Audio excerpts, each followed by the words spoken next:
आज देश का हर आम आदमी एक हाई सवाल पूछ रहा है। पेट्रोल और डीजल के दाम इतनी तेजी से क्यों बढ़ रहे हैं?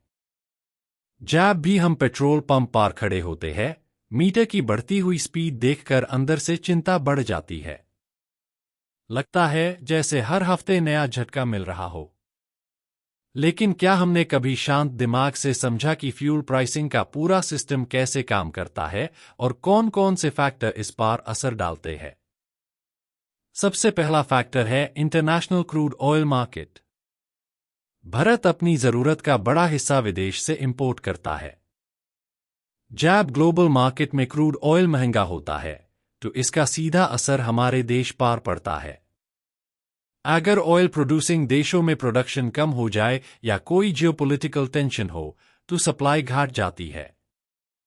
सप्लाई कम और डिमांड ज्यादा हो तो दाम बढ़ना स्वाभाविक है। डिमांड और सप्लाई का सिंपल नियम फ्यूल के दाम तय करता है। दुनिया भर में गाड़ियों की संख्या बढ़ रही है, इंडस्ट्रीज बढ़ रही है और एनर्जी की डिमांड भी बढ़ रही है। जब डिमांड तेजी से बढ़ती है और सप्लाई उतनी तेजी से नहीं बढ़ पाती, तो प्राइस ऊपर जाता है। ये एक ग्लोबल पैटर्न है जो सिर्फ एक देश तक सीमित नहीं है। दूसरा बड़ा फैक्टर है टैक्सेस। पेट्रोल और डीजल पर सेंट्रल और स्टेट गवर्नमेंट्स अलग अलग टैक्स लगाती है। इन टैक्सेस में एक्साइज ड्यूटी और वट शामिल होते हैं। कई बार ऐसा होता है कि पेट्रोल की बेस प्राइस से ज्यादा हिस्सा टैक्स का होता है। इसी वजह से जब क्रूड ऑयल थोड़ा सस्ता होता है, तब भी पंप पर दाम उतने कम नजर नहीं आते। करेंसी एक्सचेंज रेट भी बहुत महत्वपूर्ण रोल निभाता है। भारत क्रूड ऑयल डॉलर में खरीदता है। अगर डॉलर मजबूत हो जाए और रुपये कमजोर हो जाए, तो हमें ज्यादा पैसा चुकाना पड़ता है। चाहे इंटरनेशनल प्राइस स्टेबल हो, लेकिन करेंसी के बदलाव से फ्यूल महंगा हो सकता है। ये एक टेक्निकल लेकिन जरूरी फैक्टर है जो आम लोग कम समझ पाते हैं। फ्यूल प्राइस बढ़ने का असर सिर्फ कार चलाने तक सीमित नहीं रहता। ट्रांसपोर्ट कॉस्ट बढ़ने से हर प्रोडक्ट महंगा हो जाता है।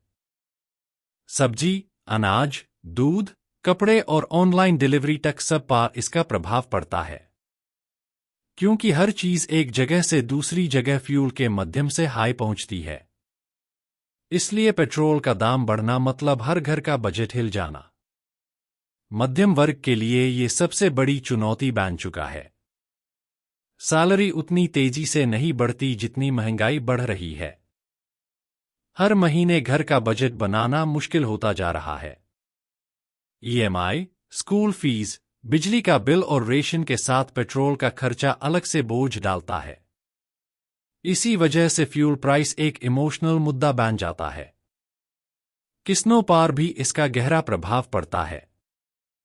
डीजल ट्रैक्टर और इरिगेशन पंप चलाने के लिए जरूरी होता है। अगर डीजल महंगा हो जाए तो खेती की लागत बढ़ जाती है। इसका प्रभाव फसलों के दाम पर पड़ता है। आखिर में ग्राहक को महंगी सब्जी और अनाज खरीदना पड़ता है। इस तरह महंगाई का चक्रव्यूह तैयार हो जाता है। लोग अक्सर पूछते हैं कि जब ग्लोबल मार्केट में क्रूड ऑयल के दाम गिरते हैं, तो पंप पर तुरंत राहत क्यों नहीं मिलती? इसका जवाब प्राइसिंग फॉर्मूला में छुपा होता है। ऑयल कंपनीज एवरेज कॉस्ट के हिसाब से दाम एडजस्ट करती है। इसलिए हर गिरावट का असर तुरंत और पूरी तरह से नजर नहीं आता। सरकार के लिए फ्यूल टैक्स एक बड़ा रेवेन्यू सोर्स होता है। इन पैसे से सड़क, हॉस्पिटल, स्कूल और अन्य विकास योजनाएं चलती है। अगर टैक्स कम किया जाए तो सरकार के रेवेन्यू पर असर पड़ता है। इसी वजह से हर फैसला आर्थिक संतुलन को ध्यान में रखकर लिया जाता है। ग्लोबल पॉलिटिक्स भी फ्यूल के दाम को प्रभावित करती है। अगर ऑयल प्रोड्यूसिंग देशों में संघर्ष या टेंशन हो जाए तो मार्केट में अनिश्चितता बढ़ जाती है। इन्वेस्टर और ट्रेडर्स फ्यूचर के रिस्क को देखकर प्राइस बढ़ा देते हैं। इस प्रकार इंटरनेशनल स्थिति का प्रभाव आम नागरिक तक पहुंचता है। इलेक्ट्रिक व्हीकल्स को फ्यूचर का ऑप्शन माना जा रहा है। अगर लोग पेट्रोल से इलेक्ट्रिक की तरफ बढ़ेंगे तो डिमांड कम हो सकती है। लेकिन चार्जिंग इंफ्रास्ट्रक्चर और बैटरी कॉस्ट अभी भी चुनौती है। इसलिए ये परिवर्तन धीरे धीरे हाई होगा। पब्लिक ट्रांसपोर्ट को मजबूत बनाना भी एक समाधान है।